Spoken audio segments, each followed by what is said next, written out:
Hello दोस्तों, स्वागत है आप सभी का हमारे YouTube चैनल लो समझ लो में। मैं प्रदीप कुमार आप सभी का स्वागत करता हूं। दोस्तों, आज की इस वीडियो में हम पढ़ने वाले हैं इतिहास का 10वां पार्ट वीडियो। इसके पहले हम लोगों ने 9 पार्ट तक अच्छी तरह से कंप्लीट कर लिया है। जो भी छात्र BA द्वितीय वर्ष में और उनका सब्जेक्ट इतिहास है, तो इस वीडियो को पूरा देखिएगा। सभी इंपॉर्टेंट क्वेश्चन है। जैसा कि आप जानते हैं कि द्वितीय पेपर जो होता है हमारा सेकंड पेपर ऑब्जेक्टिव टाइप होता है। कैसा होता है? ऑब्जेक्टिव टाइप होता है। तो ये नई परीक्षा प्रणाली के अनुरूप ये प्रश्नों को सेलेक्ट किया गया है। इंपॉर्टेंट क्वेश्चन है, वीडियो को पूरा देखिए। अगर सभी क्वेश्चनों को तैयार कर लेते हैं तो अपने एग्जाम में बेहतर प्रदर्शन कर पाएंगे। देरी न करते हुए चलिए हम वीडियो को स्टार्ट करते हैं। क्वेश्चन को स्टार्ट करने से पहले हम बता दें कि जो भी छात्र हमारे चैनल पर नए व्यूवर्स हैं यानी पहली बार आए हैं, वो चैनल को जरूर सब्सक्राइब कर लेंगे। अगर आपने चैनल को सब्सक्राइब किया होगा तभी हम जो भी वीडियो अपलोड करेंगे उसका नोटिफिकेशन आपको मिल पाएगा और अपनी तैयारी को बेहतर कर पाएंगे। ओके, तो आई होप कि आपने चैनल को सब्सक्राइब कर लिया होगा। घंटी वाला बटन जरूर दबाइएगा, उसको प्रेस ऑल पर क्लिक कीजिएगा। ओके, क्वेश्चन है 451 नंबर। नाजी दल किस वर्ष सत्ता में आया? नाजी दल किस वर्ष सत्ता में आया? 4 ऑप्शन: 1927, 1930, 1933, 1935। करेक्ट ऑप्शन हो जाएगा 1933। तो सी आपका राइट ऑप्शन हो जाएगा। नाजी दल किस वर्ष सत्ता में आया? 1933 ईस्वी में। 2 प्रकार के दल होते हैं नाजी दल। पहला नाजी होता है और दूसरा फांसी दल होता है। कौन सा?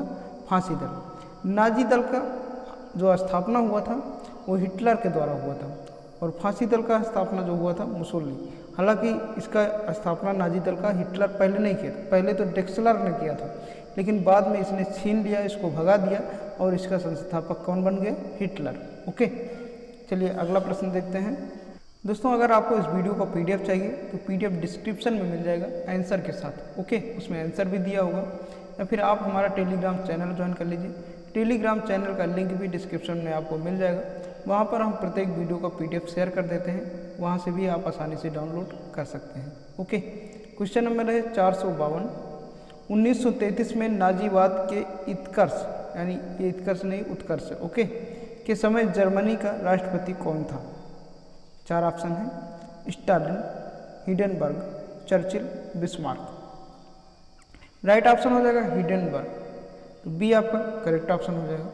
1933 में नाजी दल के उत्कर्ष के समय जर्मनी का जो राष्ट्रपति था वो हिडेनबर्ग था।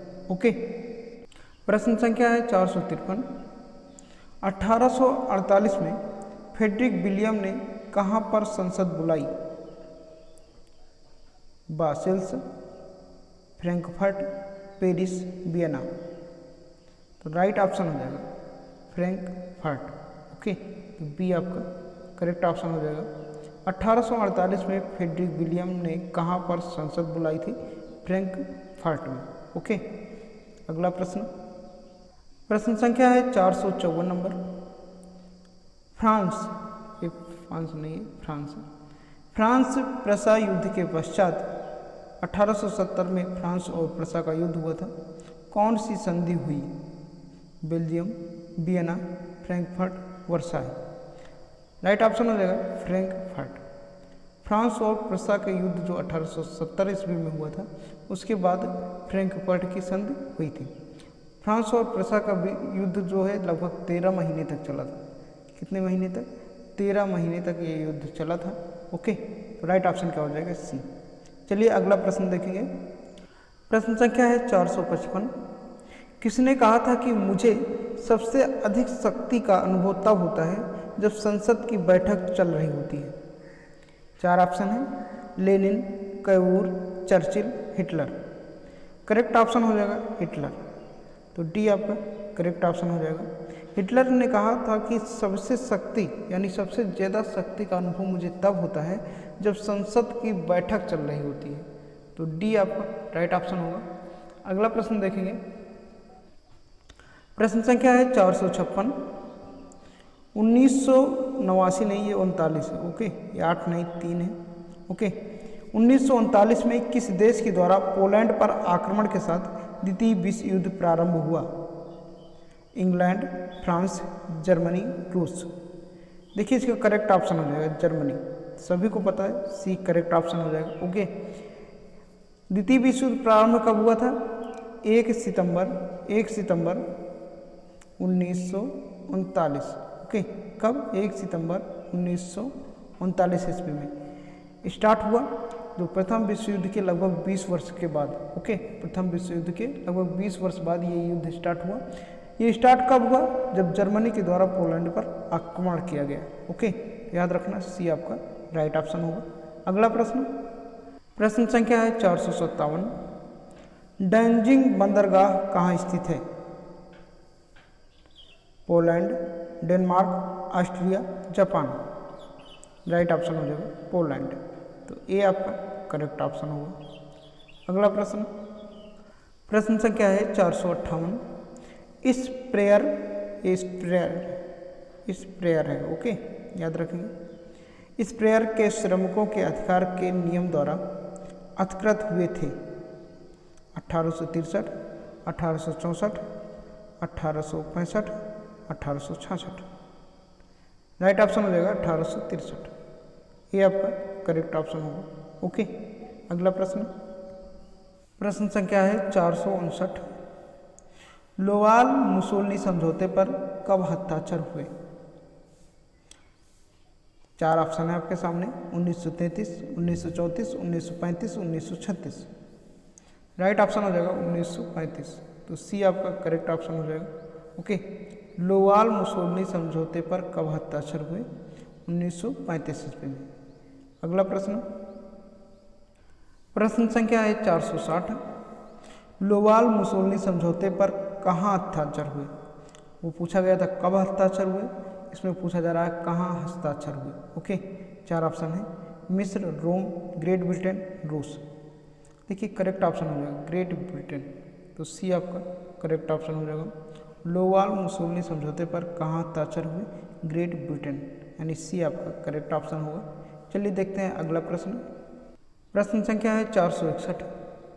22 मई 1939 को स्टील समझौते पर कहाँ हस्ताक्षर हुए?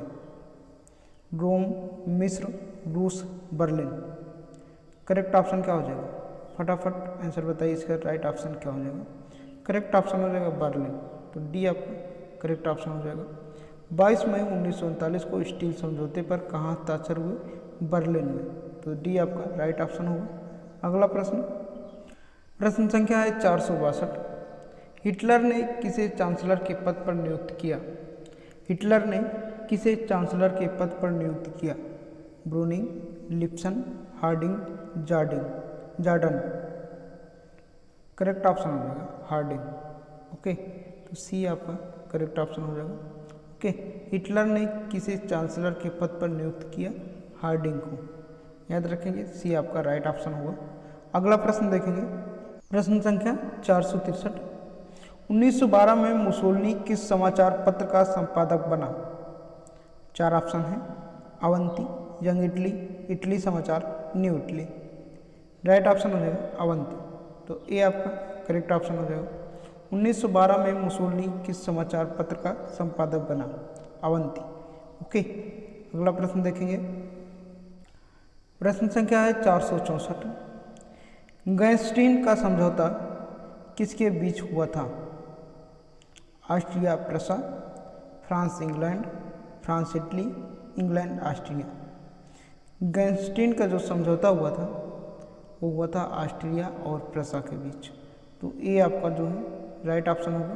ओके, अगला प्रश्न देखेंगे, प्रश्न संख्या है 465 नंबर। 1939 में किस देश के द्वारा पोलैंड पर आक्रमण से द्वितीय विश्व युद्ध प्रारंभ हुआ? रूस, फ्रांस, इंग्लैंड, जर्मनी। तो करेक्ट ऑप्शन हो जाएगा जर्मनी, डी आपका राइट ऑप्शन हो जाएगा। 1 सितंबर 1939 ईस्वी को पोलैंड के द्वारा जर्मनी पर आक्रमण होता है, वहीं से द्वितीय विश्व युद्ध का प्रारंभ होता है। ओके, तो देखेंगे अगला प्रश्न, प्रश्न संख्या है 466। विली निकी पत्र व्यवहार किन 2 शासकों के मध्य हुआ था? 4 ऑप्शन है, कैसर विलियम द्वितीय व जार निकोलस द्वितीय, कैसर विलियम व जार एलेक्जेंडर, विल्सन व कैनिंग, कैसर विलियम व बिस्मार्क। तो 4 ऑप्शन दिए गए हैं आपके सामने, करेक्ट ऑप्शन हो जाएगा कैसर विलियम द्वितीय व जार निकोलस द्वितीय। ओके, तो ये आपका करेक्ट ऑप्शन हो जाएगा। आप समझते हैं कि विली निकी पत्र व्यवहार क्या है।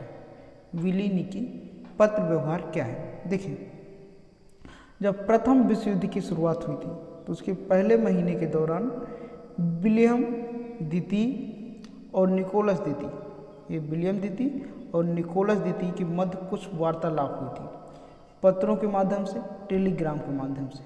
ओके, फोन के माध्यम से, और पहले समाचार पत्र चलते थे, है ना, जो डाक पार्सल द्वारा भेजे जाते थे, तो वो पत्र के माध्यम से, और टेलीफोन भी चल गया था तो वो टेलीफोन के माध्यम से, तो उसी की एक श्रृंखला को विली निकी नाम दे दिया गया। विलियम द्वितीय को विली कहा गया और निकोलस द्वितीय को निकी कहा गया। आई होप कि आप समझ गए होंगे। चलिए देखते हैं अगला प्रश्न। ओके, प्रश्न संख्या है 467। कितने वर्षों की शांति के पश्चात द्वितीय विश्व युद्ध शुरू हुआ? 4 ऑप्शन हैं, 36 वर्ष, 20 वर्ष, 15 वर्ष, 10 वर्ष। हम कई बार बता चुके हैं, करेक्ट ऑप्शन हो जाएगा 20 वर्ष। प्रथम विश्व युद्ध की शुरुआत कब हुई थी और अंतिम द्वितीय विश्व युद्ध की शुरुआत कब हुई थी, ये आपको कमेंट बॉक्स में बताना है। पिछले वीडियो जितने हैं उनमें हमने बताया था, और प्रथम विश्व युद्ध के विषय में भी अच्छी तरीके से आपको बताया था, और द्वितीय विश्व युद्ध के विषय में भी बेहतर तरीके से हमने समझाया था। तो कमेंट में बताना है कि प्रथम विश्व युद्ध की शुरुआत कब हुई थी और द्वितीय विश्व युद्ध की शुरुआत कब हुई थी। ओके, अगला प्रश्न देखेंगे। प्रश्न संख्या है 468। प्रथम विश्व युद्ध के 20 वर्षों के बाद द्वितीय विश्व युद्ध की शुरुआत कब हुई? 1 सितंबर 1939, 1 सितंबर 1937, मार्च 1940, जून 1939। देखिए, राइट ऑप्शन हो जाएगा 1 सितंबर 1939, 1 सितंबर 1939। तो ये आपका करेक्ट ऑप्शन हो जाएगा। प्रथम विश्व युद्ध के 20 वर्षों के बाद द्वितीय विश्व युद्ध की शुरुआत जो हुई थी 1 सितंबर 1939 को हुई थी। ओके, अगला प्रश्न देखेंगे। प्रश्न संख्या है 469। ओके, युद्ध की आशंका पेरिस शांति सम्मेलन से ही होने लगी थी। ओके, यह सम्मेलन कब हुआ था? किस युद्ध की? द्वितीय विश्व युद्ध की आशंका जो है पेरिस शांति सम्मेलन से ही होने लगी थी, और यह सम्मेलन कब हुआ था ये आपको बताना है। पेरिस शांति सम्मेलन कब हुआ था? 4 ऑप्शन है, 1918, 1917, 1919, 1920।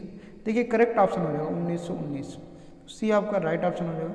पेरिस शांति सम्मेलन कब हुआ था? 1919, और यहीं से द्वितीय विश्व युद्ध की शंका होने लगी थी। ओके, वर्साय संधि भी यहीं से 1919 को हुआ था। तो ये भी देखिए, पेरिस शांति सम्मेलन और वर्साय की संधि जो थी, ये द्वितीय विश्व युद्ध का एक तरह से आप कह सकते हैं कि इन्होंने बीज बोया, और आगे चल कर वो बीज बड़ा हुआ, फट गया। ओके, तो ऐसा कुछ रीजन था। अगला प्रश्न देखेंगे। प्रश्न संख्या है 470। प्रथम विश्व युद्ध में जर्मनी की समस्या को न केवल अनसुलझा छोड़ दिया गया, वरन अंत में उसे अधिक प्रखर बना दिया गया। ये कथन है किसका? 4 ऑप्शन है, pro A J P. Taylor, Russell, Karl Lipson. इसका करेक्ट ऑप्शन हो जाएगा प्रो ए.जे.पी. टेलर। तो ये आपका करेक्ट ऑप्शन हो जाएगा। इन्होंने भी ये बताया कि प्रथम विश्व युद्ध के दौरान जर्मनी की जो समस्याएं थी उसको सुलझाने का प्रयास तो किया ही नहीं गया, बल्कि उसमें और घी डालने का काम किया गया, है ना, और भी समस्याएं उसके ऊपर लादने का काम किया गया। तो वहीं से क्या हुआ कि द्वितीय विश्व युद्ध की शुरुआत हो जाती है। तो ये किसने कहा था? Pro A J P. टेलर। याद रखेंगे, ये टेलर ने कहा था। ओके, जैसे आप टीवी में टेलर देखते हैं, याद कैसे रखेंगे इसको? आप टीवी में किसी पिक्चर का जो टेलर देखते हैं वो काफ़ी भयानक धूम धड़ाके का होता है ना। तो ये जो जर्मनी की समस्या को ना समझना क्या था, एक टेलर था। ओके, द्वितीय विश्व युद्ध की शुरुआत थी, एक टेलर था। तो इस प्रकार से आप याद रख सकते हैं। अगला प्रश्न देखेंगे। प्रश्न संख्या है 471। 60 बिलियन, मिलियन नहीं है, बिलियन है, 60 बिलियन पीड़ित देशवासियों का राष्ट्र कभी मर नहीं सकता, यह कथन किसका है? 4 ऑप्शन है, टेलर, जर्मन प्रतिनिधि, H Berger, Karl Lipson. Correct option हो जाएगा जर्मन प्रतिनिधि एच बर्जर। ओके, तो एच बर्जर ऐसा नाम इनका था। ओके, अगला प्रश्न देखेंगे। प्रश्न संख्या है 472। प्रथम विश्व युद्ध में इटली किस दल के साथ था? प्रथम विश्व युद्ध में इटली किस दल के साथ था? 4 ऑप्शन है, मित्र राष्ट्र, तटस्थ, जर्मन दल, कोई नहीं। करेक्ट ऑप्शन हो जाएगा मित्र राष्ट्र। ओके, जब प्रथम विश्व युद्ध की शुरुआत हुई थी तो उसमें इटली क्या किसके साथ था? मित्र राष्ट्र। देखिए हुआ क्या था कि जब प्रथम विश्व युद्ध की शुरुआत हुई थी तो उस समय यूरोप जो था वो 2 गुटों में बढ़ गया था। पहला था मित्र राष्ट्र एवं संयुक्त राष्ट्र, है ना, मित्र राष्ट्र और संयुक्त राष्ट्र।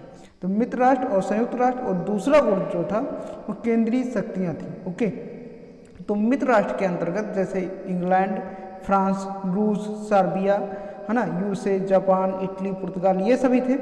और द्वितीय गुट जो था केंद्रीय शक्ति जिसके अंतर्गत थी तुर्की, ऑस्ट्रिया, हंगरी, ये सब देश थे। तो ये यूरोप जो था 2 गुटों में बढ़ गया था। तो इटली जो था वो मित्र राष्ट्रों के साथ था। ओके, प्रश्न संख्या है 473। द्वितीय विश्व युद्ध में इटली किसके साथ युद्ध में सम्मिलित हुआ? बताइए, द्वितीय विश्व युद्ध में इटली किसके साथ युद्ध में सम्मिलित हुआ? वो प्रथम विश्व युद्ध था, इटली किसके साथ था? मित्र राष्ट्र के साथ था। और द्वितीय विश्व युद्ध में इटली किसके साथ रहेगा ये देखना। ओके, धुरी राष्ट्र, मित्र राष्ट्र, तटस्थ राष्ट्र, कोई नहीं। करेक्ट ऑप्शन हो जाएगा धुरी राष्ट्र। तो ये आपका क्या हो जाएगा? राइट ऑप्शन हो जाएगा। ओके, द्वितीय विश्व युद्ध की बात होती है, जब प्रथम विश्व युद्ध की बात होगी तो इटली किसके साथ था? मित्र राष्ट्र के साथ। ओके, अगला प्रश्न देखेंगे। प्रश्न संख्या है 474। धुरी की स्थापना में कौन कौन से देश सम्मिलित थे? धुरी राष्ट्र, है ना, इसको पूरा नाम है धुरी राष्ट्र। रोम, बर्लिन, टोक्यो, ये सभी। करेक्ट ऑप्शन हो जाएगा डी, ये सभी। ओके, धुरी की स्थापना में कौन कौन से देश सम्मिलित थे? रोम, बर्लिन, टोक्यो। देखिए धुरी राष्ट्र की स्थापना जो की थी वो जर्मनी ने की थी। कौन किया था? जर्मनी। उसके अंतर्गत जापान, जर्मनी, इटली, है ना, टोक्यो, बर्लिन, ये सभी आते थे धुरी राष्ट्र के अंतर्गत। तो डी आपका राइट ऑप्शन होगा। चलिए देखते हैं अगला प्रश्न। प्रश्न संख्या है 475। किसने गुट निरपेक्षता को ही भारत की विदेश नीति बताया? इंपॉर्टेंट क्वेश्चन है, हमेशा आपके एग्जाम में पूछा जाता है। पटेल, जिन्ना, नेहरू, गांधी। करेक्ट ऑप्शन हो जाएगा नेहरू। नेहरू मतलब पंडित जवाहरलाल नेहरू। इन्होंने गुट निरपेक्षता को भारत की विदेश नीति बताया। ओके, आप कह सकते हैं कि गुट निरपेक्षता शब्द जो था ये पंडित जवाहरलाल नेहरू ने ही दिया था, लेकिन इस शब्द से ये भी संतुष्ट नहीं थे। गुट निरपेक्षता का अर्थ होता है गुटों से अलग रहने की नीति।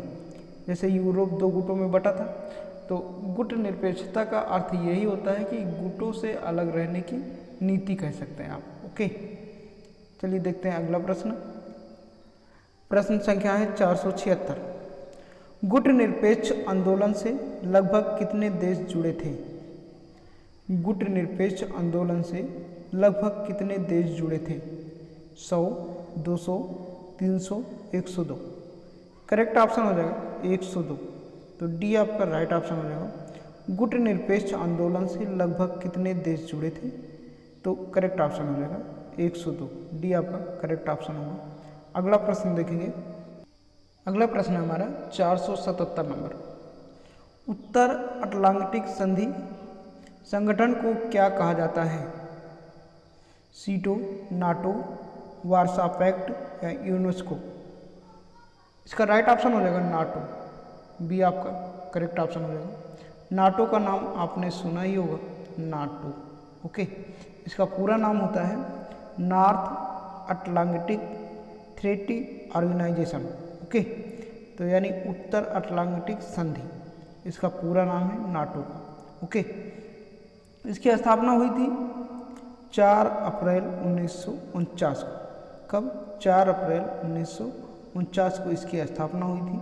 और इसका मुख्यालय जो है ब्रुसेल्स में है, बेल्जियम की राजधानी है ना ब्रुसेल्स। ओके, तो वहीं इसकी स्थापना हुई थी। अगला प्रश्न देखेंगे। प्रश्न संख्या है 478। 1938 के म्यूनिख समझौते के अवसर पर इंग्लैंड का प्रधानमंत्री कौन था? 4 ऑप्शन है।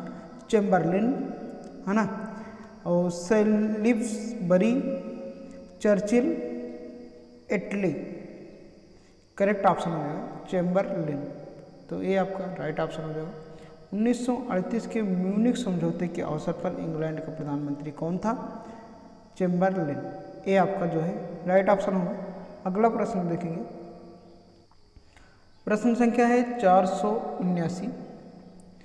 बृहद बुल्गारिया का 1878 में विभाजन दो भागों में किस संधि के द्वारा हुआ? London, Paris, Berlin, Cyprus. Correct option हो जाएगा सी, बर्लिन। तो सी आपका राइट ऑप्शन हो जाएगा। बृहद बुल्गारिया का 1878 में विभाजन दो भागों में किस संधि के द्वारा हुआ था? बर्लिन। तो सी आपका करेक्ट ऑप्शन हो जाएगा। बर्लिन जो है जर्मनी की राजधानी है। कहाँ की? जर्मनी की राजधानी बर्लिन है। जो बर्लिन की संधि हुई थी 13 जुलाई 1878 ईस्वी को हुई थी। कब हुई थी? 13 जुलाई 1878 ईस्वी को हुई थी। किनके बीच हुई थी? रूस और तुर्की के बीच। किसके? रूस और तुर्की देशों के बीच बर्लिन की संधि हुई थी। ओके, चलिए अगला प्रश्न देखते हैं। प्रश्न संख्या है 480। इंग्लैंड द्वारा अपनाई गई कौन सी नीति द्वितीय विश्व युद्ध के लिए मुख्यतः उत्तरदायी थी? सैन्य नीति, युद्ध नीति, साम्राज्यवादी नीति, तुष्टीकरण नीति। करेक्ट ऑप्शन हो जाएगा तुष्टीकरण नीति। तो डी आपका राइट ऑप्शन हो जाएगा। इंग्लैंड के द्वारा अपनाई गई नीति कौन सी नीति द्वितीय विश्व युद्ध के लिए मुख्यतः उत्तरदायी थी? तुष्टीकरण नीति। ओके, तो डी आपका करेक्ट ऑप्शन होगा। अगला प्रश्न देखेंगे। प्रश्न संख्या है 481। द्वितीय विश्व युद्ध के दौरान निम्नलिखित में से कौन सा यूरोप का तानाशाह नहीं था? है ना, चार ऑप्शन है, बताना कि द्वितीय विश्व युद्ध के दौरान इनमें से कौन सा यूरोप का तानाशाह नहीं था? मैटरनिख, एल्डो हिटलर, मुसोलिनी या फ्रांसिस्को फ्रांको। करेक्ट ऑप्शन हो जाएगा फ्रांसिस्को फ्रांको। तो ये यूरोप का तानाशाह नहीं था। ओके, अगला प्रश्न। प्रश्न संख्या है 482। किसने कहा मेरे पास रक्त, कठिन काम, भय व पसीने के अतिरिक्त कुछ भी प्रस्तावित करने हेतु नहीं है? ये कथन किसका है? चार ऑप्शन है, Adolf Hitler, Benito Mussolini, Franklin Roosevelt या विंस्टन चर्चिल। ये देखिए इसका राइट ऑप्शन हो जाएगा बेनिटो मुसोलिनी। तो बी आपका करेक्ट ऑप्शन हो जाएगा। ओके, इंपॉर्टेंट क्वेश्चन है, याद रखेंगे। अगला प्रश्न देखेंगे। प्रश्न संख्या है 484। जर्मनी ने सोवियत संघ पर कब आक्रमण किया? जर्मनी ने सोवियत संघ पर कब आक्रमण किया? 22 जून 1941, 14 नवंबर 1940, 3 दिसंबर 1939, 4 जुलाई 1940। जर्मनी ने सोवियत संघ पर कब आक्रमण किया? 22 जून 1941। ओके, तो ये आपका करेक्ट ऑप्शन हो जाएगा। जर्मनी ने सोवियत संघ पर कब आक्रमण किया? 22 जून 1941। अगला प्रश्न देखेंगे। प्रश्न संख्या है 485। कौन सा देश जर्मनी व सोवियत संघ द्वारा विलय कर लिया गया? कौन सा देश जर्मनी व सोवियत संघ द्वारा विलय कर लिया गया? Poland, Russia, Denmark, Austria. देखिए राइट ऑप्शन हो जाएगा ऑस्ट्रिया। तो डी आपका करेक्ट ऑप्शन हो जाएगा। ओके, अगला प्रश्न। प्रश्न संख्या है 486। कौन सा देश लिटिल इंटेंट का सदस्य नहीं था? लिटिल इंटेंट ये इसका मतलब होता है एक संगठन का नाम है। ओके, बहुत सारे संगठन होते हैं जैसे सामाजिक, राजनीतिक, आर्थिक संगठन बनाए जाते हैं। तो ये भी क्या है? एक संगठन का नाम है ना। तो इसमें कौन सा देश नहीं था ये आपको बताना है। Czechoslovakia, Yugoslavia, Romania, Britain. देखिए इसका करेक्ट ऑप्शन हो जाएगा ब्रिटेन। तो डी आपका करेक्ट ऑप्शन हो जाएगा। इस संगठन में ब्रिटेन शामिल नहीं था। ओके, अगला प्रश्न। इटली द्वारा प्रस्तावित 4 शक्ति अंतिम परीक्षण जर्मनी, फ्रांस, ग्रेट ब्रिटेन व इटली कहाँ व कब हस्ताक्षरित किया गया? रोम 16 जुलाई 1933, पोलैंड 20 अप्रैल 1948, मिस्र 17 जून 1938, रूस 3 दिसंबर 1946। इसका राइट ऑप्शन हो जाएगा रूस 3 दिसंबर 1946। ओके, अगला प्रश्न, प्रश्न संख्या है 488। 1878 में 3 सम्राटों की लीग की कांग्रेस के बाद पूर्णतः भंग हो गई। किसकी? Bulgaria, Vienna, Berlin, Sarajevo. तो करेक्ट ऑप्शन हो जाएगा बर्लिन। तो सी आपका राइट ऑप्शन हो जाएगा। ओके, अगला प्रश्न देखेंगे, प्रश्न संख्या 489। जर्मनी में हर्जाने के भुगतान के प्रश्न के परीक्षण हेतु कौन सी समिति गठित की गई? डाविस, यंग, ओस्टन, एल्बर्ट। तो ये उस समिति का नाम था एल्बर्ट। क्या नाम था? एल्बर्ट। तो डी आपका करेक्ट ऑप्शन हो जाएगा। जर्मनी में हर्जाने के भुगतान के प्रश्न के परीक्षण हेतु कौन सी समिति की गठित की गई? एल्बर्ट। ओके, अगला प्रश्न, प्रश्न संख्या है 490। हिरोशिमा पर परमाणु बम कब गिराया गया था? हिरोशिमा पर परमाणु बम कब गिराया गया था? 5 जून 1944, 6 अगस्त 1945, 3 अप्रैल 1945 या 15 जुलाई 1945। तो 6 अगस्त 1945। तो बी आपका राइट ऑप्शन हो जाएगा। हिरोशिमा पर परमाणु बम कब गिराया गया था? 6 अगस्त 1945। ओके, अगला प्रश्न देखेंगे, प्रश्न संख्या है 491। जापान ने आत्मसमर्पण कब किया? 4 ऑप्शन है। 10 अगस्त 1945, 30 जून 1948, 15 जून 1943, 20 अक्टूबर 1945। तो राइट ऑप्शन हो जाएगा 20 अक्टूबर 1942। तो डी आपका करेक्ट ऑप्शन हो जाएगा। जापान यानी द्वितीय विश्व युद्ध के दौरान जापान ने आत्मसमर्पण कब किया? 20 अक्टूबर 1942 को। ओके, अगला प्रश्न देखते हैं, प्रश्न संख्या है 492। द्वितीय विश्व युद्ध कब शुरू हुआ था? द्वितीय विश्व युद्ध कब शुरू हुआ? 4 ऑप्शन है। 11 नवंबर 1918, 28 जून 1914, 3 सितंबर 1939 या 1 जून 1941। करेक्ट ऑप्शन हो जाएगा 3 सितंबर 1939। तो द्वितीय विश्व युद्ध की शुरुआत कब हुई थी? 3 सितंबर 1939 को। ओके, अगला प्रश्न, प्रश्न संख्या है 493। एल्सास लॉरेन क्षेत्र में किन खनिज की खानी थी? सोने की, लोहे की, कोयले की, मैग्नीज की। तो करेक्ट ऑप्शन हो जाएगा लोहे की। एल्सास लॉरेन क्षेत्र में किन खनिज की खानी थी? लोहे की। ओके, अगला प्रश्न, प्रश्न संख्या है 495। रोम, बर्लिन, टोक्यो धुरी की स्थापना कब हुई? रोम, बर्लिन, टोक्यो धुरी की स्थापना कब हुई? 4 ऑप्शन है आपके सामने। 26 अक्टूबर 1939, 26 अक्टूबर 1936, 1 सितंबर 1939, 11 जून 1938। देखिए करेक्ट ऑप्शन हो जाएगा 26 अक्टूबर 1936।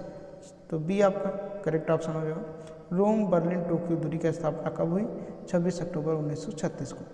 अगला प्रश्न देखेंगे, प्रश्न संख्या है 496। मित्र राष्ट्रों ने अटलांटिक घोषणा पत्र कब जारी किया? 1940, 1942, 1941, 1943। 4 ऑप्शन है आपके सामने। देखिए इसका करेक्ट ऑप्शन हो जाएगा 1941। सी आपका करेक्ट ऑप्शन होगा। अगला प्रश्न, प्रश्न संख्या है 497। लोकार्नो संधि कब हुई? इंपॉर्टेंट है, याद रखेंगे आप लोग। लोकार्नो संधि कब हुई? 1925, 1929, 1935, 1940। 4 ऑप्शन है, बताइए फटाफट क्या हो जाएगा इसका आंसर। करेक्ट ऑप्शन हो जाएगा 1925।